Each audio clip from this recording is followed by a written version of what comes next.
So Chrono Trigger was original in many aspects. It had time travel, multiple endings, sexy Naga chicks, but there's one thing that never really changes in any RPG.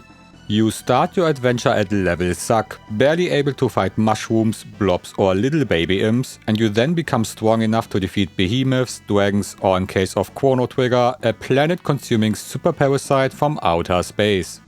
Now I wouldn't say that this game is hard to begin with or forces you to maximize your damage output, but what can I say? Wouldn't it be fun to insta-slap Queen Seal for almost 10,000 damage or Gatling punch Lavos straight in the face for over half as much?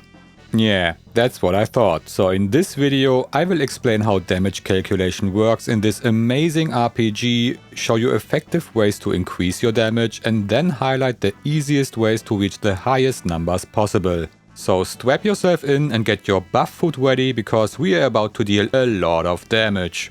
Let's go!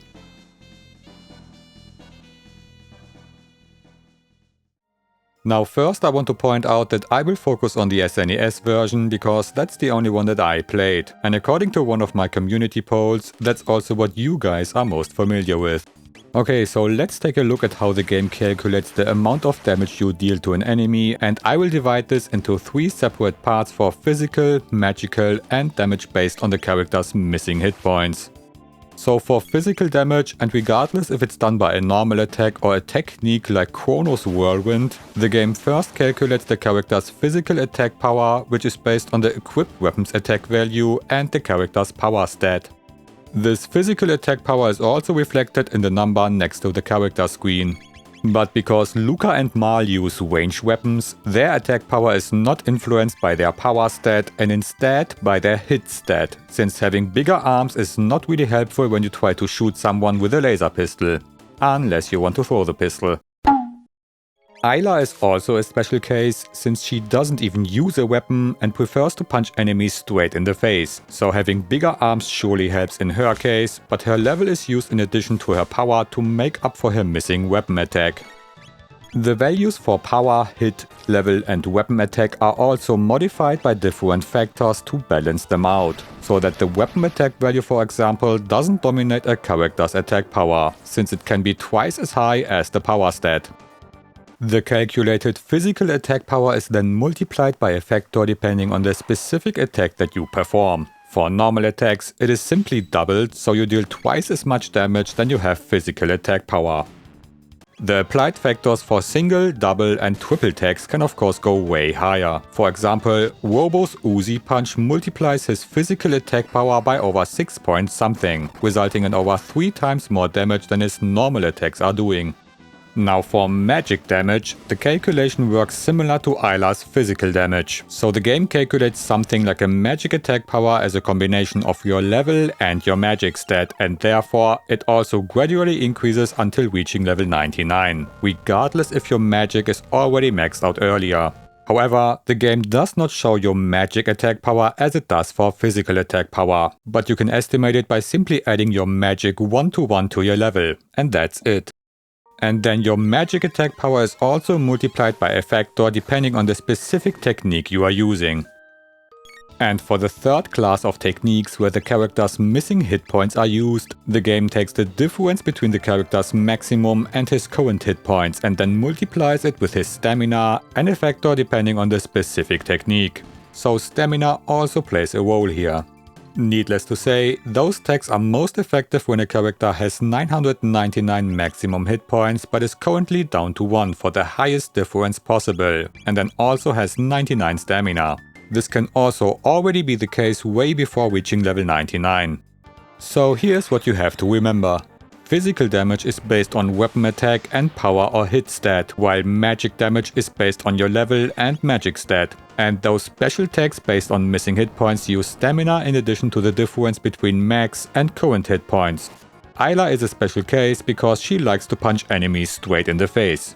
And if you punch the like and subscribe button, you will also be special and not miss any of my future uploads with more tips and guides for your favorite video games. Okay, so now that we understand how the calculation works, let's look at some options to increase our damage. And the obvious way is of course to increase the stats that are involved in the formula, so increasing the power stat for physical attacks or increasing the magic stat for magic attacks. You can do this by either gaining levels or giving characters a power or magic tab, which you will naturally find on your adventure. Yeah, I know, who would have thought? But in any case, you should be mindful about the way you spend your tabs. For example, giving power tabs to Marl and Luca is completely pointless because it's not used in their attack power calculation. And then you should also be aware that the main stat of a character, like power for physical attackers and magic for casters, naturally maxes out at some point. So giving physical attackers power tabs and magic attackers magic tabs might be a way to immediately increase your damage output, but in the long run, and especially if you intend to reach higher levels, characters usually reach their peak performance anyway. So it would be best to give tabs to characters that are naturally lacking in that respective part. For example, I like to give Wobo a lot of magic tabs to increase the power of his diverse range of magic attacks, and it also improves his cure and heal beam, so he can basically do everything and becomes the most valuable character overall. Now when it comes to equipment, getting the best weapons possible is of course also a good way to increase your physical damage, and you usually get the best ones for each character through their respective side quest. Now Wobo is a special case because he immediately gets two weapons after defeating Mother Brain, the Terror Arm and the Crisis Arm. The Terror Arm has the highest base weapon attack value of 150, but the Crisis Arm has a special property. Its weapon attack value is boosted based on the last digit of Wobo's current hit points. So if his current hit points end on a 9, the Crisis Arm gets a huge boost and Wobo can dish out insane physical damage. Weapons are of course only a way to increase your physical damage. For magic damage, you have to rely on accessories that increase your magic stat, which is not really that helpful. Thankfully, there are two late game items that are way better anyway, the Sunshades and the Prism Spectacles. Both accessories boost the physical and magical damage of the character by 25 or 50% respectively, which is of course a massive boost. Especially the Prism Specs are therefore one of the best items in the whole game. You get the Sunshades by completing the Sunstone side quest and then talking to Luca's father. The Prism Spectacles are forged by Melchior when you completed both the Rainbow Shell and the Sunstone side quest, alongside Rainbow, the best weapon for Chrono.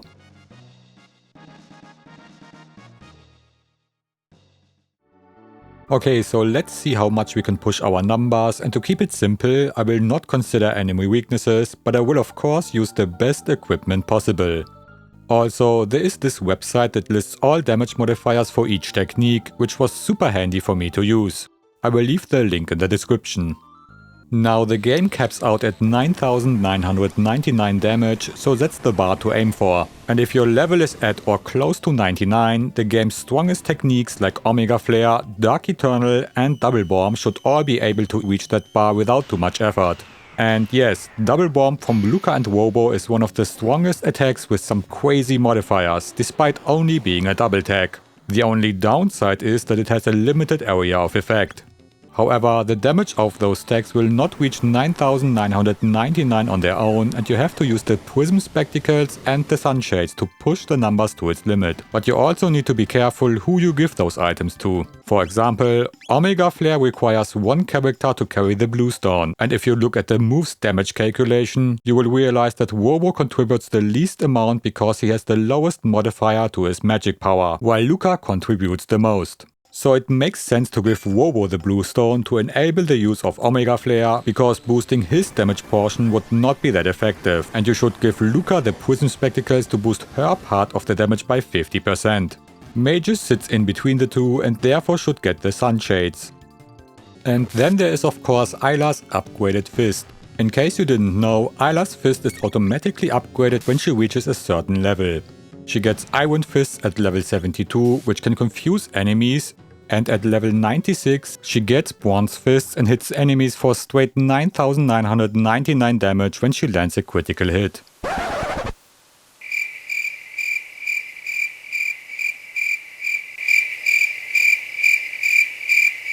No, pure fiction. So yeah, Reaching max damage at level 99 is not really that much of a challenge, but what about way earlier, let's say around level 60?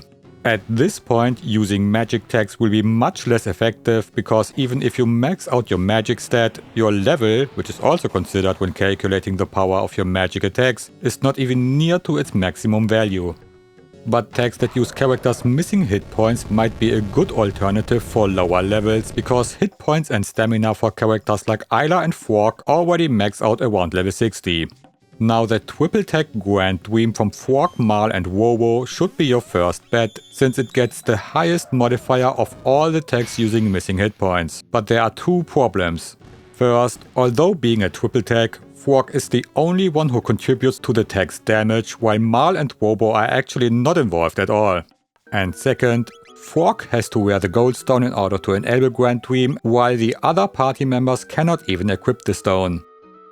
So as a consequence, we cannot give Fork the prism specs to increase the damage any further. The best you can do with this tag is maxing out Fork's hit points and stamina, and that's it. Grand Dream will then do something around 8900 damage when Fork is down to 1 hit point, and there's no way to increase it any further. By the way, you get the goldstone once you powered up the Masamune through Fork's side quest and then going to the Denadoro mountains. There is this one freelancer throwing stones at you, and if Fork is the party leader, he will catch a stone, which just so turns out to be the goldstone. Weird, but okay. But in any case, the double tag Fork Flare from Luca and Fork does a way better job at dealing damage anyway. Fork doesn't have to carry any stone in order to use the tag, and Luca also contributes to the overall damage. So you can use the prism specs and the sunshades, and although the tag doesn't even reach its maximum potential at level 60, it's still sufficient to reach 9999 and therefore a much better option than Grand Dream. Use this tag against Queen Seal, for example, after she reduced your hit points to 1 and you will totally destroy her.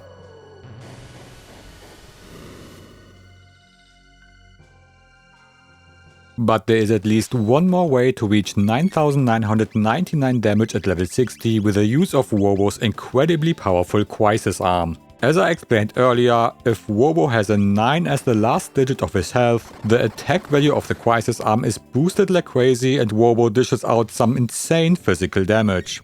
If you give him the prism specs, he alone can do over 5000 damage with his Uzi punch and is super satisfying to use.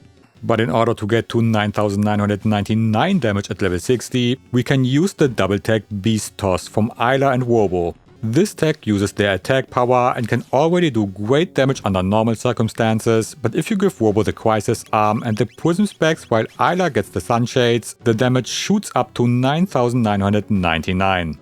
The only downside is that Beast Toss cannot be used against certain big enemies and bosses, like the Was Tyranno and all parts of Lavos, including his spawn. So the final question is then, what exactly is the quickest way to defeat Lavos around level 60? Since you cannot use Beast Toss against any of his forms and it's unreliable to use Fork Flare because he has no attack that reduces your hit points down to 1, I would go with Wobo's Uzi punch while he has the Crisis Arm, and then Antipode 3 from Luca and Marl.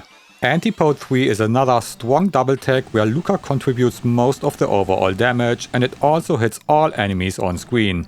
Give Wobo and Luca the prism specs and the sunshades, and you will deal around 10,000 damage each round to one single target, while also damaging everything else for around half as much. Things will of course change once you reach higher levels, but damage-wise around level 60, I think that's as high as it gets. So yeah, it's definitely possible to dish out insane numbers way before reaching level 99. But if you also want to know how to get the most powerful equipment in Lufia 2 to do insane damage there, you can watch this video where I show you how to defeat the Egg Dragon. Also stay tuned and subscribe for more because this is to be continued. Thanks for watching.